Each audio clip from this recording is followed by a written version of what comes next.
Com esse calorão que está fazendo, muitos alimentos tendem a estragar mais rapidamente, mais depressa, especialmente quando são armazenados e transportados sem refrigeração adequada. E se você come fora de casa e costuma levar marmita para o seu trabalho, aqui vão algumas dicas que podem ajudar a evitar que o almoço estrague, né? Veja na reportagem do Ivan Lemos, agora aqui no Balanço Geral Alagoas. O Balanço Geral veio hoje a um restaurante para falar de um hábito muito comum na vida dos brasileiros. 6 a cada 10 pessoas levam marmitas de casa para o trabalho. Mas que tipo de alimento colocar nessas marmitas? Como levá-las? Por isso, a doutora Alessandra Gama, nutricionista, está aqui com a gente justamente para explicar um pouquinho. Doutora, estamos vendo aqui que tem uma marmitazinha com tudo separado. Qual a maneira correta de levar? Eu também sou marmiteira, então assim, vou falar com propriedade. A gente precisa entender o seguinte, tem vários alimentos que a gente tem que evitar misturar. Por quê? Por exemplo, nós montamos aqui 2 marmitas, tá? É importante, quando as pessoas vão levar o arroz, que esse arroz não tenha mistura. Arroz com legumes, arroz com frango desfiado. Por quê? Porque quanto mais essa quantidade de legumes ou proteína, ele tem a quantidade maior de proliferação de bactérias, tá?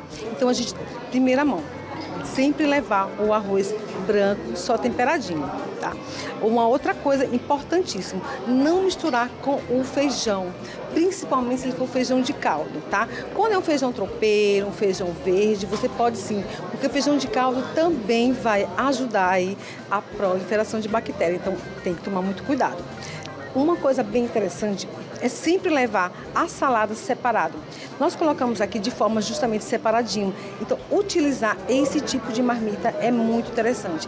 E também, uma outra coisa que a gente toma muito cuidado é a utilização de marmitas de vidro, porque elas são mais higiênicas, tá? Então é muito mais fácil de você lavar, é muito mais fácil de você acondicionar tudo junto. Se você vai fazer sua marmitinha 6 horas da manhã e você só vai usufruir dela meio-dia, então isso, a primeira coisa que você faz quando chegar no seu trabalho, tem que ter um ambiente que tenha uma geladeira.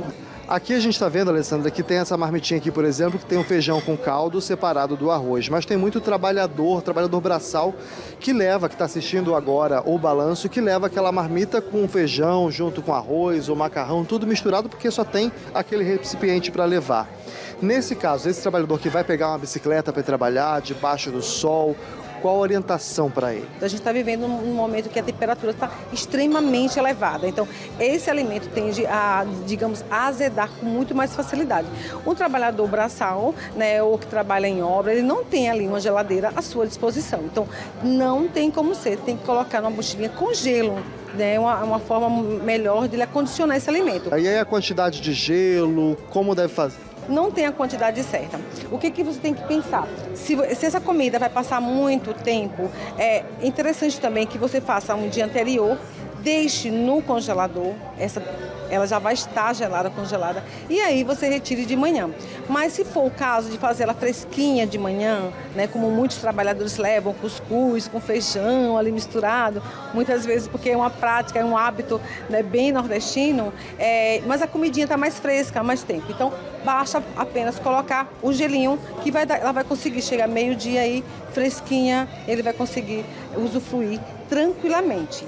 Então, colocou a forminha de gelo lá na geladeira, amanheceu, bota a comida na marmita, o gelo na bolsa térmica, acondiciona ali corretamente. Perfeito, perfeito. Aqui ele vai chegar no horário do almoço dele, ele vai ter uma comidinha. Se ele conseguir esquentar, melhor ainda, né? Pode levar no micro-ondas, se for o caso. Se não, ele vai ter que entender que é muito melhor ele comer uma comida um pouquinho mais resfriada, né? Do que ele correr o risco de ter algum problema gastrointestinal. Pois é, tá aí a dica, né? Vale para todos nós, saímos cedo, de madrugada de casa e que leva quentinha para comer meio-dia, 1h da tarde. Muito obrigado então ao Ivan e à doutora Alê pelas dicas tão especiais.